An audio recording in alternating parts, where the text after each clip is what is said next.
তোমাকে যেরকম দেখছি আর মিশুককে প্রতিদিন আমরা ছবি দিয়ে যেমনভাবে দেখি, তো আমার তো মনে হচ্ছে খুব শিগগিরই দাদা ভাইয়ের চরিত্রে মিশুককে আর তোমাকে আমরা দেখতে পাবো। মিশুক কি কোনো টিপস নেয় তোমার থেকে এখন থেকে? এখন টিপস দেয়।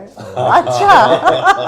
এই জেনারেশন থেকে অনেক কিছু শেখা যায়। ও এখন দেখো নিজেকে প্রিপেয়ার করছে, এরকম তো না যে আমি ওকে লঞ্চ করবো, ও জানে সেটা, আমি পরিষ্কার করে দিয়েছি। ও যদি অভিনেতা হতে চায়, ঠিক আরো 10টা অভিনেতার মধ্যে ওকে একটা তোমার কি বলবো, একটা জার্নির মধ্যে দিয়ে যেতে হবে। সেটা ও করে, সিনসিয়ারলি করছে, বম্বে যাচ্ছে, ভালো ভালো মানুষের কাছে যাচ্ছে, 7 দিন 8 দিন করে ওয়ার্কশপ করছে। কারণ একটা জিনিস বুঝতে হবে যে আমাদের এই 40 বছর আগের সময় থেকে আজকের সময় অনেক পাল্টে গেছে। তোমার অভিনেতা ও যে ল্যাঙ্গুয়েজে এখন একটা জিনিস বলে, জেনজি ল্যাঙ্গুয়েজ, একদম অভিনেতাদের লাইন, কারণ ও তো পড়ছে। আমি দেখছি আমি সেম জিনিসটাই 15 বছর আগে করেছি, আমি আমার হৃদয় থেকে করেছি।